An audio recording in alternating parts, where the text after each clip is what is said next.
The rain fell in sheets against the windows of the Ashford townhouse that November evening, each drop a small percussion against glass, already fogged with the chill of approaching winter. London lay beneath a blanket of grey that seemed to seep through stone and timber alike, settling into the bones of the city and all who dwelt within it.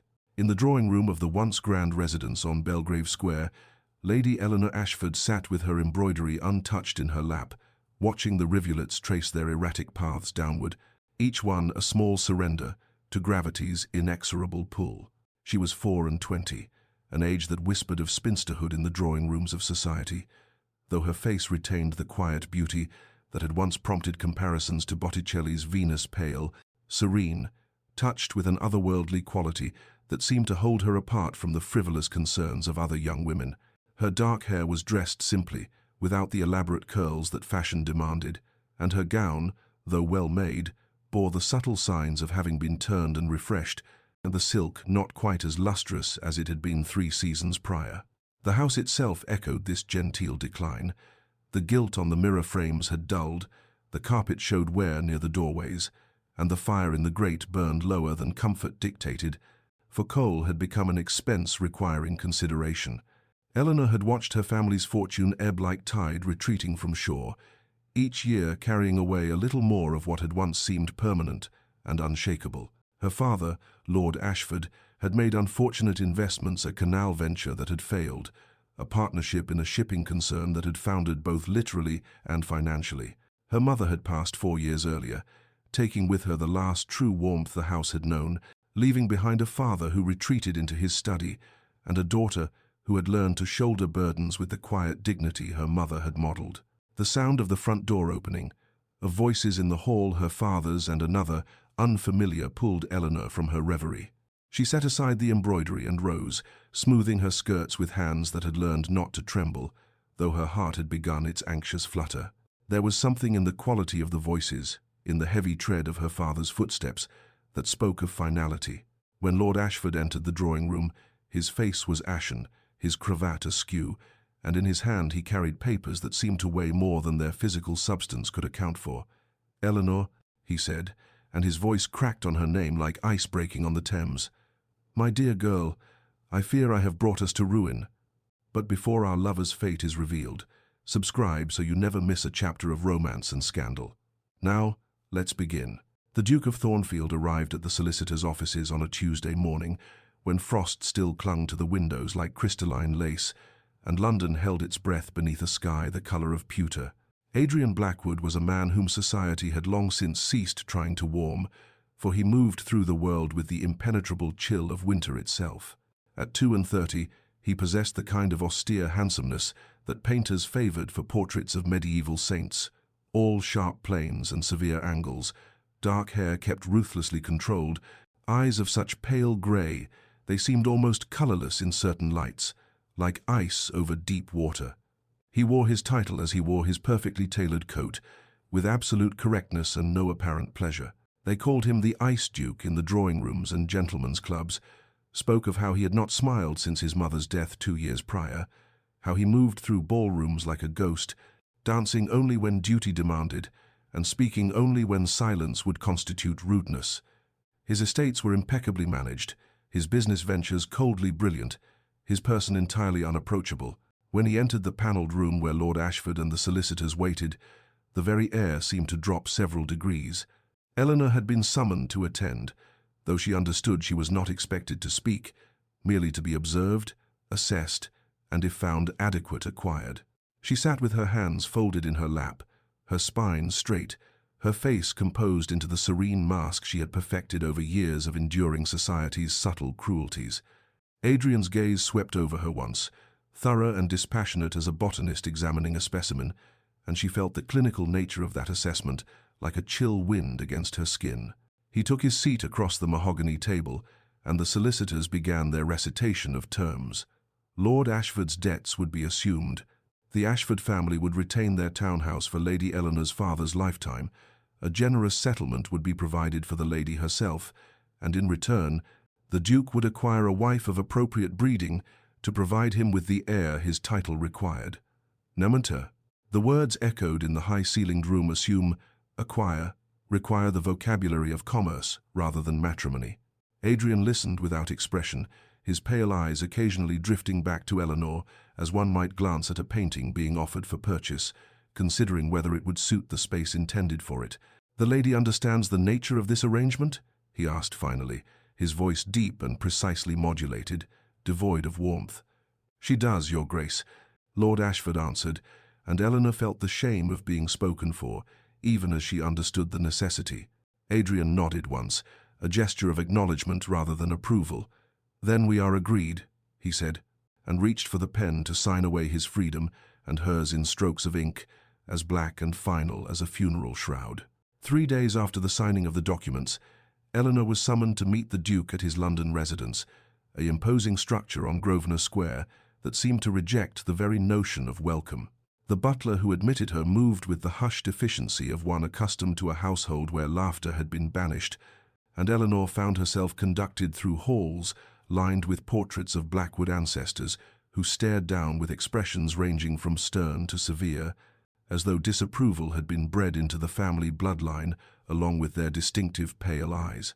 Adrian received her in his study, a room of dark wood and leather that smelled of old books and beeswax, where the fire burned low and seemed to provide light without warmth.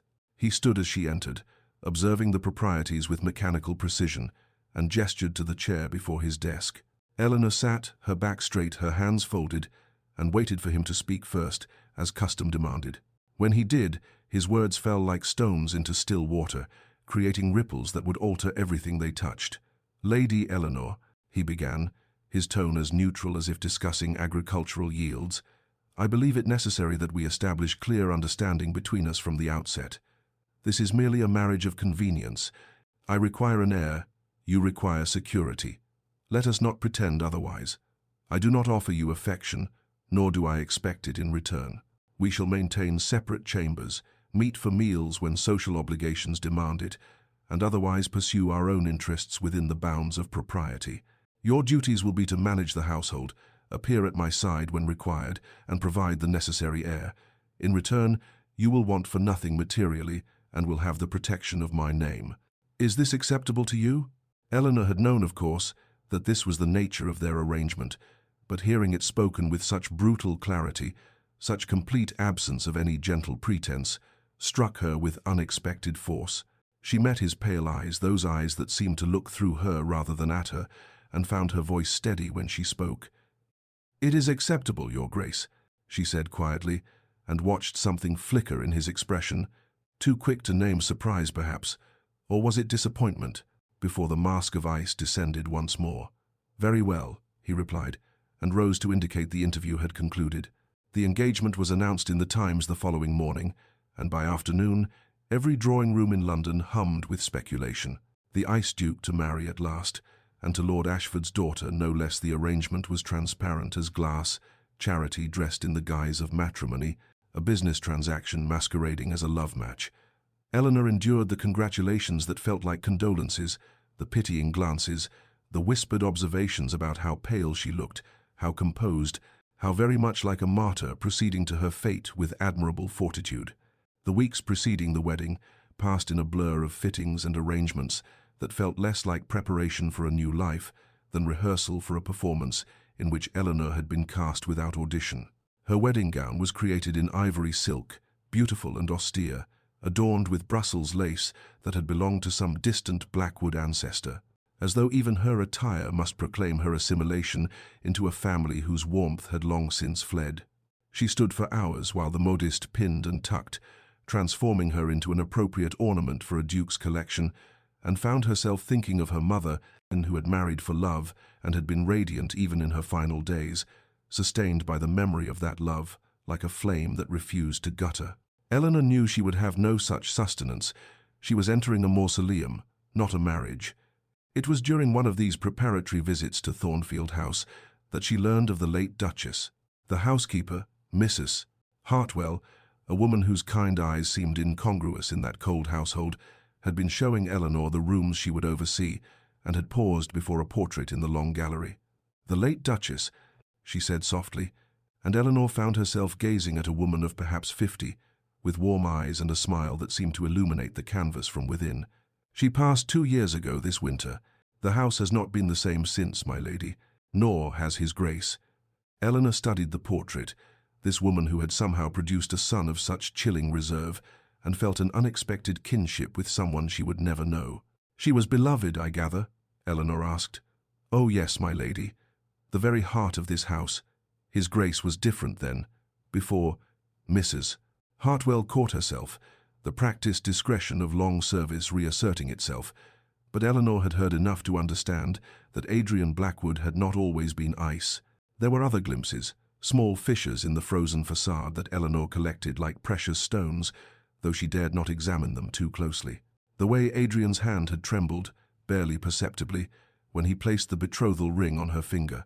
The afternoon she had found him in the music room, standing motionless before the pianoforte, and had retreated before he noticed her presence, but not before she had seen the expression on his face, naked grief, that quickly shuttered when he sensed her approach.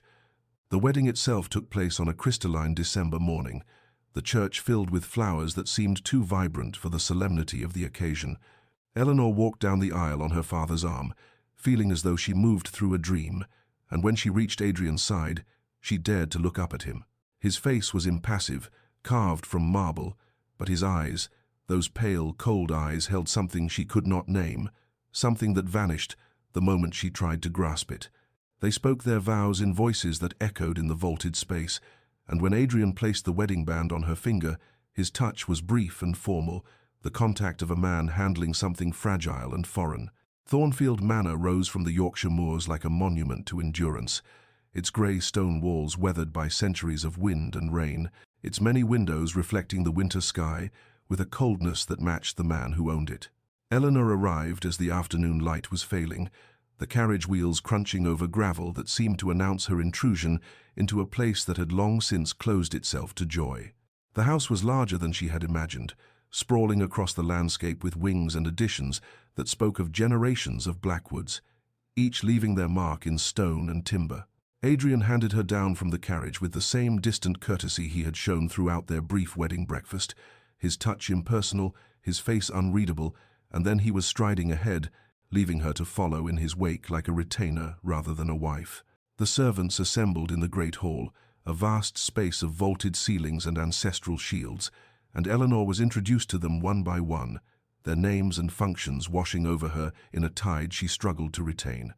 Mrs. Hartwell was there, having travelled ahead to prepare the household, and her kind smile was the only warmth Eleanor encountered in that cathedral of cold formality.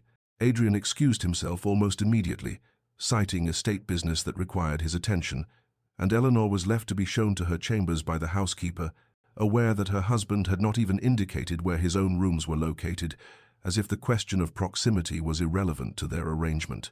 Her apartments were beautiful in the way museums are beautiful, perfectly appointed, exquisitely furnished, utterly lifeless. The bedroom was done in shades of cream and pale blue, the sitting room lined with books she suspected no one had read in decades, and everywhere the sense that she was merely the latest temporary inhabitant of spaces that belonged fundamentally to the past. The following days established a pattern that Eleanor understood would define her existence at Thornfield. Adrian appeared at breakfast and dinner with clockwork regularity, conversed with perfect politeness about neutral subjects, and then disappeared into his study or out onto the estate, leaving her to occupy herself as best she could. She took to exploring the manor, walking its long corridors and investigating its many rooms, searching perhaps for some sign of life in this mausoleum, some indication that warmth had once existed here. It was during one such exploration, 3 weeks into her marriage, that Eleanor discovered the locked door. It was located in the west wing, at the end of a corridor lined with family portraits, and unlike every other door she had tried, this one resisted her touch. The handle turned, but the door itself held fast, and when she knelt to peer through the keyhole, she saw only darkness and the suggestion of dust motes dancing in whatever light penetrated the shuttered windows beyond. "Those were Her Grace's chambers," came Mrs. Hartwell's voice behind her, gentle but firm. "His Grace keeps them locked. No one enters there, my lady, not since the Duchess passed." The weeks accumulated like snow on the moors, each one adding another layer of cold familiarity to Eleanor's existence at Thornfield. She learned the rhythm of Adrian's life as one learns the ticking of a clock, constant, predictable, emotionless. He rose before dawn and rode across the estate regardless of weather, returning for breakfast at precisely 8 o'clock, his dark hair damp from exertion or rain, his face still closed as a shuttered house. They ate in silence, broken only by the clink of silver against porcelain, or by Adrian's occasional observations about estate matters, delivered in tones so neutral they could have been discussing the weather rather than the lives and livelihoods of the people who depended upon him. Eleanor responded with equal formality, and the distance between them at opposite ends of the dining table seemed to stretch far beyond the physical feat of polished mahogany. Dinner was much the same, though by then Adrian had often spent hours in his study, emerging only when duty demanded, and Eleanor had learned to fill her days with inspections of the household, correspondence with her father, and long walks through rooms that echoed with her solitary footsteps. Yet despite the glacial remoteness of her husband, Eleanor found herself noticing small details that seemed to contradict the narrative society had written about the Ice Duke. She observed the way he spoke to the servants, not with the casual dismissiveness of most aristocrats, but with a consideration that bordered on gentleness. When young Thomas, the footman, had broken a valuable vase, trembling with terror at what punishment might descend, Adrian had merely asked if he was injured and instructed that the shards be cleared carefully to prevent further accident. She watched from the stairs as he spoke with Mrs. Hartwell about the illness of a tenant farmer's child, saw him write something quickly on a slip of paper, authorization for the doctor, she learned later, with instructions that all expenses be sent to him personally. These glimpses of something beneath the ice confused Eleanor, made her wonder what had frozen a man who seemed, in unguarded moments, capable of warmth. She noticed, too, his hours in the library, that sanctuary he retreated to most evenings while she sat alone in the drawing-room with her needlework. Once, passing by the door he had left slightly ajar, she had glimpsed him standing before the shelves, a book open in his hands, his face transformed by an expression of such profound sorrow that she had retreated quickly, feeling as though she had witnessed something too private for her eyes. And there was the portrait in the long gallery, the one of his mother that Mrs. Hartwell had shown her. Eleanor observed that Adrian's path through the house never took him past it, that he altered his route to avoid that corridor entirely, as though the painted eyes of the woman who had loved him were too painful to meet.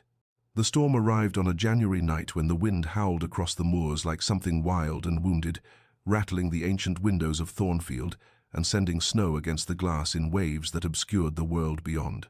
Eleanor had been caught in the early edge of it during her afternoon walk, determined to escape the suffocating stillness of the house, and had returned chilled to the bone, her thin pelisse soaked through, her teeth chattering despite her attempts to appear unaffected when she encountered Adrian in the hall.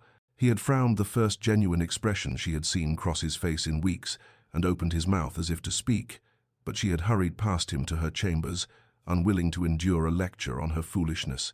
By evening, fever had taken hold with the swift brutality of winter itself, and Eleanor found herself lost in a landscape of heat and cold that made no sense, where the bedclothes were simultaneously suffocating and inadequate, where voices came from very far away, and her mother's face appeared in the shadows, smiling with that gentle sadness she had worn in her final days. She was aware, dimly, of Mrs. Hartwell's worried presence, of the doctor being summoned through the storm, of hands pressing cool cloths to her burning forehead. But what penetrated the fever's fog most clearly was the voice, Adrian's voice, stripped of its usual careful control, speaking her name with something that sounded almost like fear. "Eleanor, Eleanor, can you hear me?" When she managed to open her eyes, she found him sitting beside her bed, his cravat discarded, his shirt sleeves rolled back, his face haggard in the candlelight. It seemed impossible, this vision of the Ice Duke unmade, and she wondered if the fever had conjured him from her imagination. But his hand on her forehead was real, cool and gentle, and when he lifted a glass of water to her lips, supporting her head with unexpected tenderness, she knew he was no hallucination. "You must drink," he said softly, and there was something in his voice she had never heard before, not the neutral politeness of their dinners, but genuine concern, even tenderness. Through the 3 days that the fever raged, Adrian remained. She would surface occasionally from the delirium to find him there, always there, reading aloud in that deep voice from books she could not focus on but found soothing nonetheless, or simply sitting in watchful silence, his presence an anchor in the storm of her illness. He bathed her face and hands when the fever spiked, measured out the doctor's prescribed draughts with meticulous care, and once, when she cried out in the grip of some nightmare, she felt his hand close around hers, warm and steady and unutterably real. When the fever finally broke, and Eleanor woke to clear thoughts and winter sunlight streaming through gaps in the curtains, Adrian was asleep in the chair beside her bed, his dark head bowed, exhaustion written in every line of his body. She watched him for a long moment, this man who had nursed her with such devotion, and felt something shift in her chest, some barrier beginning to crack. But when he woke and saw her watching him, the mask descended once more, swift and complete as a curtain falling. He rose, inquired after her health with careful formality, and withdrew, leaving Eleanor to wonder if those 3 days had been fever dream after all. As February softened into March and the snow began its reluctant retreat from the moors, Eleanor found herself restored to health, but changed in ways she could not fully articulate. The fever had burned away some protective layer, leaving her more aware of the currents beneath the surface of her strange marriage, more attuned to the silent suffering of the man who shared her home yet remained a stranger. She could not return to passive acceptance, to merely haunting the manor's corridors like another ghost among many. When she approached Adrian about organizing the estate's charitable works, something she had learned the late Duchess had once overseen. He had looked at her for a long moment with those pale, unreadable eyes before giving his consent with a single nod. "Do as you see fit, Lady Thornfield," he had said, using her title for perhaps the first time. And Eleanor had heard in those words both permission and distance, as though he sought to keep her occupied and thereby safely removed from whatever fortress he maintained around his heart. But the work brought Eleanor into contact with the people of Thornfield in ways she had not anticipated, and through them she began to piece together the story of the woman whose locked chambers haunted the West Wing and whose absence had transformed a warm man into ice. Mrs. Hartwell proved an invaluable ally, accompanying Eleanor on visits to tenant families and speaking freely now that Eleanor had demonstrated genuine interest in their welfare. "The old Duchess," the housekeeper said one afternoon as they walked back from the village, "she had a way of making everyone feel seen, if you understand my meaning, my lady, not just noticed, but truly seen. His Grace was devoted to her, they were uncommonly close, as mothers and sons go. He would tell her everything, seek her counsel on all matters. She was his compass, you might say." The portrait Eleanor had seen captured only a fraction of the woman's warmth, she learned. The tenants spoke of her with a reverence that bordered on adoration, how she had established the school in the village, how she had personally tended the sick during an outbreak of influenza, how her laughter had echoed through Thornfield's halls and made even the grey stone seem less forbidding. And then, 2 years ago, while Adrian had been away in London attending to parliamentary duties, she had suffered a sudden apoplexy and died within hours, too quickly for word to reach him, too swiftly for goodbyes. "He came home to find her already in the ground," Mrs. Hartwell said quietly, her eyes moist with remembered grief. "Something broke in him that day, my lady. He locked away her rooms, forbade anyone to speak of her in his presence, and became, well, you know what he became. As if he thought that by feeling nothing, he could avoid feeling the pain of losing her." Spring arrived hesitantly on the Yorkshire moors, and with it came a subtle transformation in the dynamic between Eleanor and Adrian that neither acknowledged but both felt, like the first warmth in air that has been frozen for months. It began one evening when Eleanor, passing the library on her way to her solitary drawing-room exile, heard Adrian's voice from within, not speaking, but reading aloud, and she realized with a start that he was reading poetry, his deep voice giving life to Wordsworth's verses, with an emotion she had never heard him express in ordinary speech. She paused at the threshold, and he looked up, caught in the act of being something other than ice, and for a moment she thought he would shut the book and dismiss her with polite formality. Instead, after a pause that stretched like a held breath, he said, "Would you care to join me, Lady Thornfield? The fire is warm, and the evening long." It became, by unspoken agreement, their ritual. Each evening after dinner, they would repair to the library, that room of leather and old paper that smelled of knowledge and time, and occupy opposite chairs before the fire. At first they maintained silence, Eleanor with her needlework, Adrian with his books, but gradually words began to bridge the distance between them. Careful words at first, neutral observations about the estate or the weather, but slowly, incrementally, deepening into something more substantial. Adrian spoke of the history of Thornfield, of ancestors whose portraits lined the halls, and Eleanor began to understand that he carried the weight of generations. That duty was not merely an abstract concept, but a living presence that shaped his every decision. She, in turn, spoke of her love of literature, of how books had been her companions during lonely years of watching her family's decline, and she saw something flicker in his eyes, recognition perhaps, or kinship. He began to ask her opinions on matters of estate management, listening with genuine attention when she suggested improvements to the school or expansions to the charitable programs, and Eleanor felt the novel sensation of being valued for something beyond her bloodline or her ability to produce an heir. Small gestures accumulated like coins in a collection box, each one insignificant alone but together forming something of worth. Adrian began leaving books he thought she might enjoy on the table beside her chair. Eleanor ensured his favorite brandy was always available in the library. He asked about her father's health and seemed genuinely relieved when she reported improvement.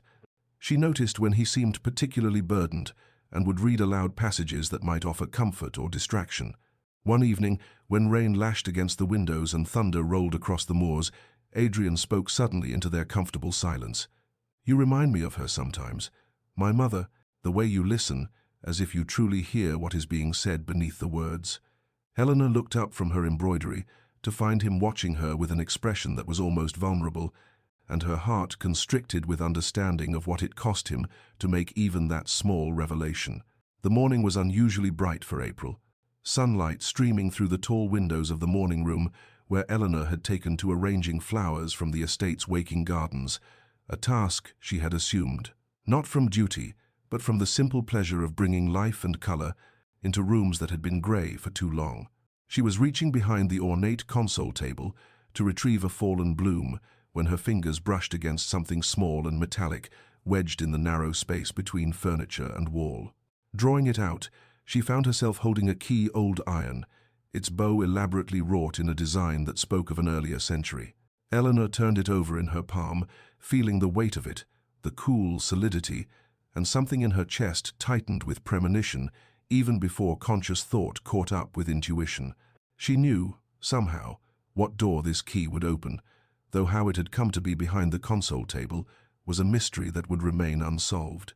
Perhaps a servant had dropped it years ago during cleaning, and it had been forgotten, or perhaps, and this thought sent a chill through her, the late Duchess herself had hidden it there, a secret kept even from her son. Eleanor stood motionless for a long moment, the key growing warm in her closed fist, while her mind waged a war between curiosity and conscience. The locked chambers in the West Wing had haunted her thoughts since her arrival at Thornfield. That forbidden space that represented everything, Adrian kept sealed away his grief, his past, and the man he had been before sorrow transformed him. To enter those rooms would be a violation, a breach of trust in a marriage that was only beginning to tentatively build something resembling trust. Yet Eleanor could not deny the pull she felt toward understanding, toward knowing the woman whose absence shaped everything at Thornfield, whose memory stood between Eleanor and any hope of reaching her husband's frozen heart. She told herself it was merely curiosity, but she knew it was more than that. It was the desperate need of a woman who had fallen, slowly and against all wisdom, in love with her husband, to understand what held him captive in the past. That afternoon, when Adrian had ridden out to inspect the northern fields, and the servants were occupied with their duties, Eleanor found herself standing before the locked door once more, the key trembling slightly in her hand. The corridor was silent, dust motes dancing in the shaft of sunlight that fell from the high window, and Eleanor could hear only the sound of her own breathing and the distant tick of the long case clock at the corridor's end. She fitted the key to the lock, felt it slide home with a click that seemed to echo through the house like a gunshot. The mechanism turned smoothly despite years of disuse, and the door swung inward with a whisper of displaced air, revealing darkness and the ghost scent of lavender and old roses. The room exhaled its secrets as Eleanor stepped across the threshold, and she found herself in a space frozen in time, preserved like an insect in amber, untouched by the 2 years that had passed since its occupant's death. Heavy curtains blocked most of the light, but what filtered through fell on furniture draped in holland covers, on surfaces thick with dust that spoke of strict orders obeyed. No one had entered here to clean, to disturb, to acknowledge the relentless passage of time that waited for no one, not even a beloved duchess. Eleanor moved slowly through the sitting room, her heart hammering against her ribs with the twin sensations of transgression and discovery, each step a small violation and a small revelation. She drew back one of the curtains, letting spring light flood in, and the room seemed to wake reluctantly from its long sleep. The furnishings were elegant but comfortable, chosen for use rather than display a chaise covered in faded rose damask, bookshelves lined with volumes that showed signs of having been read and cherished, a writing desk positioned to catch the morning light. Everywhere Eleanor looked, she saw evidence of the woman who had inhabited this space, a shawl still draped over the back of a chair, as if its owner had just stepped out and might return at any moment, a half-finished piece of embroidery in a basket beside the hearth, letters stacked neatly on the mantelpiece, their seals unbroken, awaiting a reader who would never come. There was an intimacy to these abandoned objects that made Eleanor feel like an intruder at a shrine, yet she could not turn back, not now, not when she was so close to understanding. The writing desk drew her like a lodestone, and Eleanor found herself standing before it, looking down at its ordered surface, the dried inkwell, the scattered quills, the blotter still marked with backward impressions of words written long ago. And there, stacked with careful precision, were the diaries. 5 volumes bound in dark leather, each spine marked with dates in gold leaf that spanned more than 15 years of a woman's life, thoughts, and observations.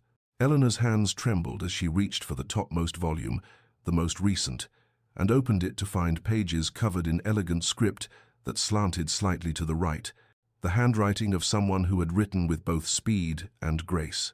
The entries were dated, the last one written 3 days before the Duchess's death, and Eleanor felt the weight of holding someone's private thoughts, their unguarded reflections meant for no eyes but their own. Every moral principle she had been raised with screamed against reading these intimate pages, against violating the privacy of the dead and the grief of the living. Yet, as her eyes fell on the first lines, Adrian writes that he will return next week. I must finish my arrangements before then, for time grows short, and there is still so much to do. Eleanor knew, with a certainty that both shamed and compelled her, that she would read every word. Eleanor became a thief of memory, stealing moments when Adrian rode out or closeted himself in his study to slip into the West Wing and lose herself in the world contained within those leather-bound volumes. She read with the curtains drawn against discovery, dust motes dancing in the thin shafts of light that penetrated the gloom, and with each page, the woman whose chambers these had been grew more vivid, more present, until Eleanor felt as though she could almost hear her voice speaking the words her hand had written. The Duchess Catherine, Eleanor learned, for she had signed entries with her given name in moments of particular emotion, wrote with clarity and warmth, her observations about estate life and society, interspersed with deeper reflections on philosophy, literature, and the nature of love itself. But it was the passages about Adrian that transformed Eleanor's understanding entirely, that revealed beneath the ice a man she had never known existed. Adrian returned from Oxford today. Read an entry from 15 years prior, and the house seems to burst with his energy and laughter. He has grown so tall, so handsome, yet retains that openness of heart that makes him beloved by all who know him. We spoke for hours in the library about his studies, his dreams of improving the estate and the lives of our tenants, his hope of finding a love match as his father and I did. He is all warmth and passion, my beautiful boy, and I pray he never loses that capacity for joy. Eleanor's hands shook as she read these words, trying to reconcile them with the frozen man she had married, the one who moved through life as though feeling itself were a weakness to be conquered. She read on, following Adrian through the years, his warm letters to his mother when away in London, his genuine care for those who depended upon him, his romantic nature that had led him to refuse several advantageous matches because he insisted, with youthful idealism, that he would marry only for love. And then came the entry that explained everything, written in script that wavered with emotion. The scandal has broken, and my heart breaks with it.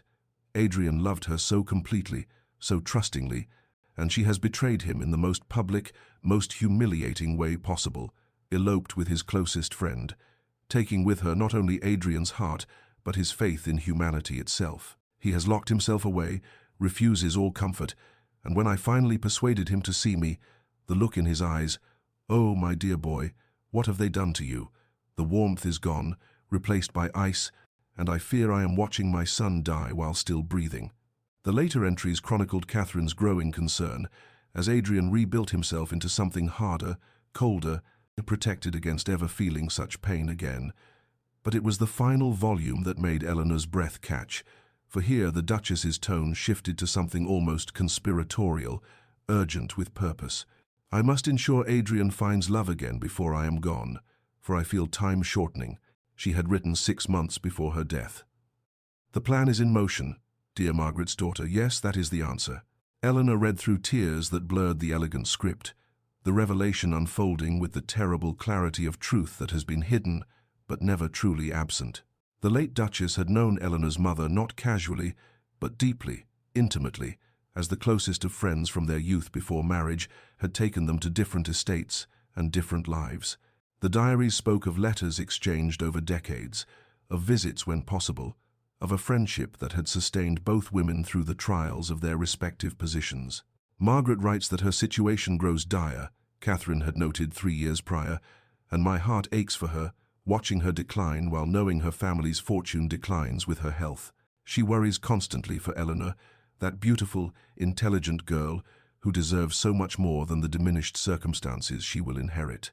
I have promised Margaret I will watch over Eleanor should the worst occur, though I pray daily it does not. But Margaret Ashford had died, and Catherine had kept her promise in ways Eleanor was only now beginning to comprehend. The entries grew more specific, more purposeful, as Catherine's own health began to fail. The doctors speak in careful euphemisms, but I understand what they do not say. I have perhaps a year, perhaps less. I must work quickly. Adrian needs someone who can reach past his defenses, someone with the patience and intelligence to see the man beneath the ice. Eleanor is that person. I know it, with the same certainty I knew when I first held Adrian as an infant, that he was destined for great love. She has her mother's gentle strength, her capacity for enduring devotion. Eleanor discovered that Catherine had quietly orchestrated the financial connections that would ensure Lord Ashford's debts eventually came to Adrian's attention, had carefully planted suggestions with solicitors, had even specified in her private instructions sealed letters delivered after her death, the exact terms that should be offered. It was manipulation of the most benevolent kind, a dying mother's desperate attempt to save her son from the frozen wasteland he had made of his life. "I will not live to see them wed," Catherine had written in one of her final entries, her handwriting showing the tremor of failing strength. "But I trust in what I know of Eleanor's character and what I remember of Adrian's heart beneath the armor he has built. She will heal him. She has the patience to wait for spring, the courage to endure winter, and the wisdom to recognize that the coldest ice melts into the purest water. I leave them to each other with my blessing and my hope. Let this be my final gift to the son I love more than life, a woman worthy of his true heart and the chance to feel again." Eleanor sat motionless in the quiet room, the diary open in her lap, and felt the weight of a dead woman's love pressing down upon her, like a benediction and a burden both. The days that followed Eleanor's discovery were a peculiar torment, for she moved through her life at Thornfield, carrying knowledge that transformed everything yet changed nothing in the visible world. She sat across from Adrian at meals, watched him retreat behind his carefully maintained walls, listened to his polite observations about estate matters, and all the while her heart screamed with the truth. She could not speak that his mother had loved him enough to reach beyond death, that Eleanor herself was not merely the recipient of charity, but the object of a dying woman's hope, that the marriage she had entered with resignation was in fact a benediction carefully planned by hands now cold in the grave. Her feelings, which she had tried so desperately to keep contained within the bounds of wifely duty, grew wild and ungovernable now that she understood what lay beneath Adrian's ice. She looked at him and saw not the cold Duke, but the warm young man he had been, the one betrayed and broken, the one who had loved so completely that the loss of that love had nearly destroyed him. She wanted to tell him that she knew, that she understood, that she would wait as long as necessary for him to feel safe enough to love again. But the knowledge had been stolen, obtained through violation of his grief, and Eleanor carried the guilt of that transgression like a stone in her chest. She returned to the chambers again and again, unable to stop herself, reading passages she had already memorized, searching Catherine's words for guidance on how to reach a man who had barricaded his heart against all invasion. It was during one such visit, on an afternoon when she had believed Adrian safely occupied with his steward reviewing accounts, that Eleanor heard footsteps in the corridor outside, footsteps she recognized with the intimate knowledge of one who has learned to chart another's movements, like a navigator reading stars. She froze, the diary still open in her hands, and watched with horror as the door swung wide, and Adrian stood framed in the threshold, his face transforming from surprise to confusion to terrible, dawning comprehension. He looked from her to the room around them, the curtains she had drawn back, the dust she had disturbed, the evidence of repeated intrusion, and then his eyes fell upon the diary in her lap, and Eleanor watched the color drain from his face as though she had struck him. "What have you done?" he whispered, and the words were not a question but an accusation, raw with betrayal. "Adrian, please, I can explain," Eleanor began, rising. The diary clutched against her chest like a shield that could not possibly protect her. But he was already moving forward, his face contorted with an anguish that shattered the mask of ice completely, revealing the wounded man beneath, and Eleanor understood that she was witnessing the very thing he had spent 2 years ensuring no one would ever see again. Adrian Blackwood feeling everything at once. "You had no right." Adrian's voice shattered the stillness like glass breaking, and Eleanor saw his hands trembling at his sides, clenched into fists, as though he fought against the impulse to tear the diary from her grasp, or perhaps to simply flee from this room and the memories it contained. This was hers, her private thoughts, her sanctuary, and you. His voice broke, and he turned away from her, his shoulders rigid with the effort of containing emotion that threatened to overwhelm him. "How dare you violate what I have kept sacred? How dare you trespass in the one place I asked to remain inviolate?" Eleanor felt tears streaming down her face, but she did not move toward him, understanding that he was like a wounded animal, dangerous in his pain, and needing space to rage before he could hear reason. "I know I had no right," she said quietly, her voice steady despite her tears. "I know it was wrong, and I cannot ask your forgiveness for the violation. But Adrian, please, please listen to what she wrote. She wanted this. She wanted us." He spun to face her, his pale eyes blazing with anguish and anger both. "You know nothing, nothing of what I have lost, what I have become.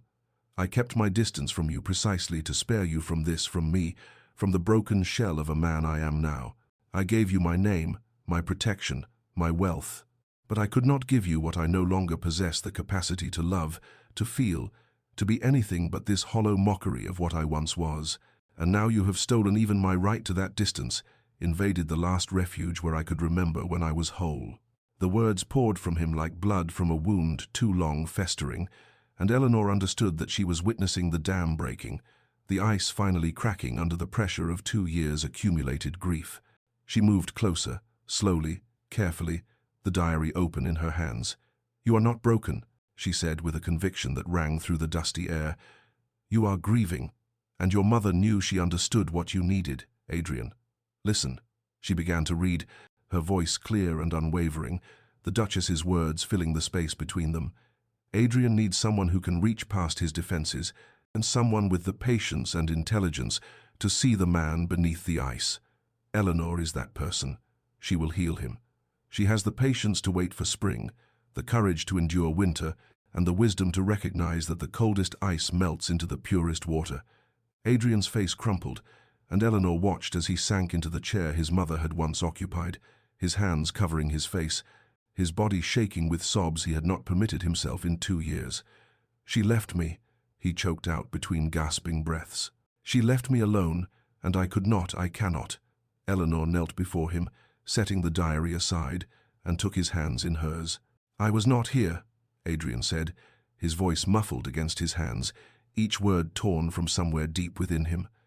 "She died alone because I was in London, attending pointless parliamentary sessions, concerning myself with matters of state while she, he looked up at Eleanor, his face ravaged by tears and guilt, and she saw in his pale eyes the terrible burden he had carried.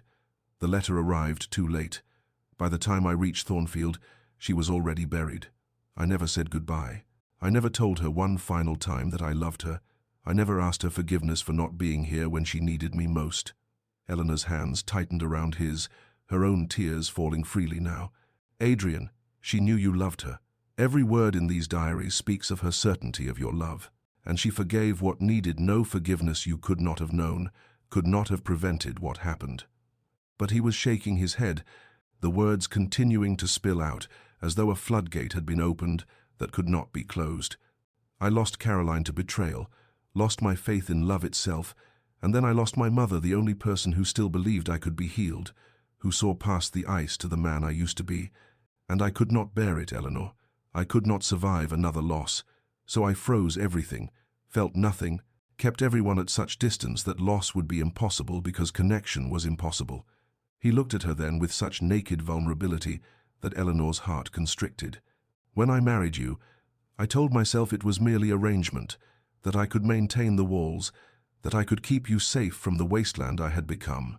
But you," his voice broke again, "you with your quiet patience, your gentle persistence, the way you listen as though you truly hear, the way you brought life back into these halls without demanding anything in return. You terrified me, Eleanor, because I felt the ice beginning to crack, and I knew that if I let myself care for you, if I let myself love you, I would be vulnerable again to the kind of pain that destroys." Eleanor drew a shuddering breath, gathering her courage, and spoke the truth she had been too afraid to acknowledge even to herself. "I love you, Adrian," she said, her voice trembling but clear. "I have been falling in love with you since that night you sat beside my sickbed, perhaps even before then. I love the man you are now, scarred and guarded and trying so desperately to protect himself from further pain. And I love the man you were, the one your mother wrote about with such joy and pride. I love you knowing that love means risking loss, means making myself vulnerable to the kind of grief you have endured. But your mother was right. I would rather endure winter knowing spring might come than live in perpetual autumn, neither cold enough to freeze nor warm enough to bloom." Adrian stared at her, something crumbling in his expression, the last walls falling away. "I am so afraid," he whispered. "I know," Eleanor said simply, and drew him into her arms, felt him collapse against her with the surrender of a man who has fought too long and can fight no more. They held each other on the floor of his mother's chambers, surrounded by her preserved belongings and the diaries that had revealed her final act of love, and wept together for losses endured and futures almost abandoned. When they finally emerged, the afternoon light had shifted, and Eleanor understood that something fundamental had altered in the architecture of their marriage. Walls had fallen that could never be rebuilt, and in their place stood the terrifying, exhilarating possibility of genuine connection. The transformation did not happen all at once, for Adrian had spent 2 years building his fortifications, and dismantling them required patience and courage from them both. But slowly, like winter yielding to spring's persistent warmth, he began to thaw. He sought her out now, not from duty but from desire for her company, appearing in the morning room where she arranged flowers, or the library where she read, simply sitting near her as though her presence alone provided comfort. They talked in ways they had never talked before, not the careful, neutral exchanges of their early marriage, but genuine conversations about hopes and fears, about memories that brought both pain and joy, about the future they might build together if they were brave enough to try. It was Adrian who suggested they write to each other, a practice his mother had mentioned in her diaries as something she and Eleanor's mother had done during the long periods between visits. "I find," he said with a vulnerability that still cost him visible effort, "that I can sometimes express in writing what my tongue refuses to speak aloud." And so began an exchange of letters, left on pillows or tucked into books, missives that ranged from brief notes expressing simple affections to longer reflections on the complex emotions they navigated. Eleanor treasured each one, kept them in a box lined with silk, and wrote her own responses with care, letting her pen reveal the depths of feeling she had been forced to hide for so long. Spring arrived in earnest, transforming the moors from grey desolation to green abundance, and Eleanor could not help but see their own transformation reflected in nature's renewal. Adrian smiled now tentatively at first, as though the expression felt foreign on his face, but with increasing frequency, as joy became less frightening. He reached for her hand during their evening walks, held it as though it was something precious and fragile. He kissed her forehead in passing, her cheek when they parted for the night. And finally, one evening in the library where their friendship had first begun to grow, he kissed her lips with a tenderness that spoke of reverence and longing both. On a morning in late May, when the gardens bloomed with almost reckless abundance, they walked together to the small chapel on the estate grounds where generations of Blackwoods had wed and been laid to rest. Summer arrived like a benediction upon Thornfield, and Eleanor could scarcely recognize the estate she had first entered 8 months prior as a bride resigned to cold arrangement. The house itself seemed transformed, as though Adrian's returning warmth had literally heated the ancient stones. Laughter echoed in corridors that had known only silence. Windows stood open to admit light and air, and the servants moved with an ease that spoke of joy restored to a household that had mourned too long. Adrian was not the unguarded young man his mother's diaries had described, for grief had changed him in ways that could not be undone, but he had become something perhaps more valuable, a man who understood the fragility of love and therefore cherished it with conscious intention, who had learned through loss to appreciate each moment of connection as the precious gift it was. He smiled freely now, his pale eyes warm when they found Eleanor across a room, and he spoke of his feelings with an eloquence that suggested he was making up for 2 years of enforced silence. They worked together on the estate in ways that transcended the mere management of property, becoming true partners in the literal and metaphorical sense. Adrian sought Eleanor's counsel on all decisions, valuing her insights on tenant welfare and educational improvements, and Eleanor found herself flourishing in the role she had once thought would be mere performance. They expanded the village school, established a lending library, created employment programs for those in need, and in these endeavors, Eleanor saw the man Adrian would have become had tragedy not intervened. The compassionate visionary lord his mother had raised him to be, now tempered by an understanding of suffering that made his compassion more profound. Their evenings in the library became sacred time, hours spent in conversation or comfortable silence, reading aloud to each other, or simply being together in the way that lovers can be, finding completion in proximity. Adrian had moved his chambers to adjoin Eleanor's, the connecting door between them now always open, symbolic of the walls that had fallen and would not rise again. They spoke of the future now without the tentative hesitation that had marked their earlier attempts at connection children they hoped for, improvements they would make to Thornfield, travels they might undertake, and the long life they would build together. It was on an August evening, when the air hung heavy with the scent of roses and the last light gilded the moors with gold, that Eleanor told him. They were walking in the gardens his mother had designed, and Eleanor had been gathering courage all day, uncertain how to voice news that filled her with joy and trepidation both. Finally, she simply took his hand and placed it against her still flat abdomen and said, "There is someone who wishes to meet you, though it will be some months yet before the introduction can be made." Adrian had gone very still, his expressions cycling through surprise, wonder, and finally a joy so profound it seemed to illuminate him from within. 3 autumns had passed since that spring when walls had crumbled and hearts had opened, and Thornfield Manor had become something its ancient stones had perhaps never witnessed, a house filled with laughter, warmth, and the particular chaos that accompanies young children discovering the world. Eleanor stood at the window of the morning room, her hand resting on the swell of her belly where their 3rd child grew, and watched as Adrian chased their daughter Catherine across the lawn, the little girl's delighted shrieks carrying on the September breeze. Their son, James, barely walking, toddled after them with the determined concentration of one newly mastered of his own legs, and Eleanor's heart swelled with a happiness so complete it sometimes frightened her with its intensity, as though joy this profound must surely be borrowed from some future sorrow. But she had learned, through Adrian's transformation and her own, that love required the courage to be vulnerable, to accept happiness without waiting for the other shoe to drop. The portrait of the late Duchess Catherine now hung in the great hall, where all who entered Thornfield would see it first, her warm eyes watching over the house she had loved, her smile seeming to bless the life that bloomed within these walls. Adrian had personally overseen its placement, and he spoke of his mother often now to their children, ensuring they would know the grandmother who had loved them before they were born, who had orchestrated their very existence through her final act of devotion. Her chambers were no longer locked, but had been transformed into a nursery where little Catherine slept, surrounded by the gentle presence of the woman whose name she bore. The diaries remained, but they had moved to the library, and Adrian and Eleanor read them together now, no longer a source of guilt or pain, but a treasured record of wisdom and love. Just that morning, before the children had woken, they had sat together in their usual chairs, and Adrian had read aloud one of his mother's passages. Love is not the absence of fear, but the choice to remain present, despite it.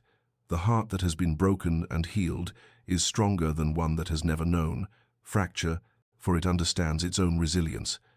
Adrian had looked up from the page, his pale eyes bright with emotion, and said, "She was right about everything. About you. About us. About the fact that ice, no matter how thick, it will always yield eventually to patient warmth." Eleanor had smiled and taken his hand, this man who had been ice and had become fire, who had been broken and had become whole, who had closed his heart and had learned to open it again. They had built something rare and precious from the ashes of his grief and her resignation, a marriage that was not merely arrangement, but true partnership, not merely duty, but genuine devotion. The evening settled over Thornfield with the gentleness of a benediction, the September sky painted in shades of rose and gold that seemed to promise the world would always be this beautiful, this peaceful, this perfectly complete.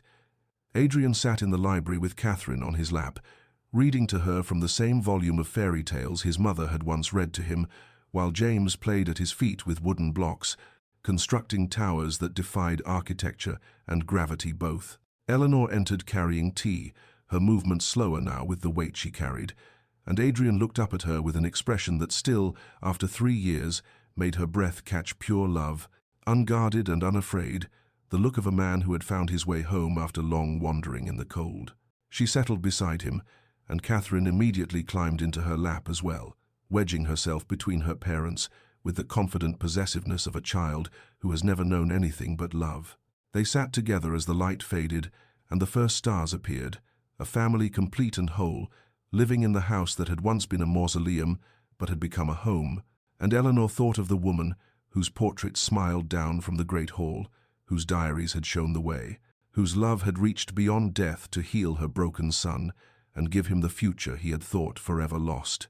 Dear listener, perhaps you have learned by now that love arrives not always as we expect it, dressed in the romantic flourishes of novels and poetry, but sometimes as arrangement, as convenience, as cold transaction between families managing decline and duty.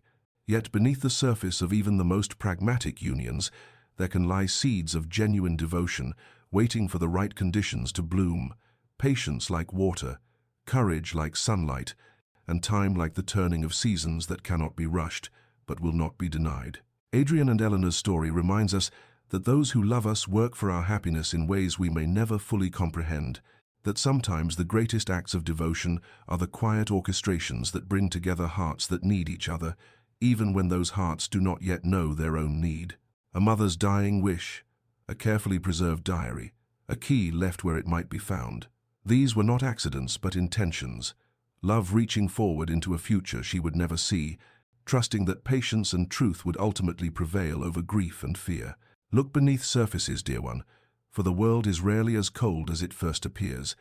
The person who seems unreachable may simply be protecting a heart too wounded to risk further breaking. The arrangement that feels like resignation may be the very thing that saves you. And time, that most patient of healers, will reveal what force and urgency never could. That ice, no matter how thick, cannot withstand the persistent warmth of genuine love.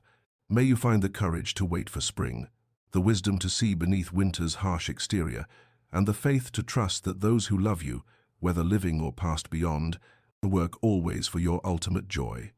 May your own heart, whether frozen or flourishing, find its way home. Rest well, dear listener, and remember the coldest ice melts into the purest water, and every ending contains within it the seeds of new beginning. This story was brought to you with love. If it touched your heart, please like, subscribe, and share it with someone who needs to hear that patience and love can heal even the deepest wounds. Until we meet again in another tale, may your days be warm and your nights peaceful.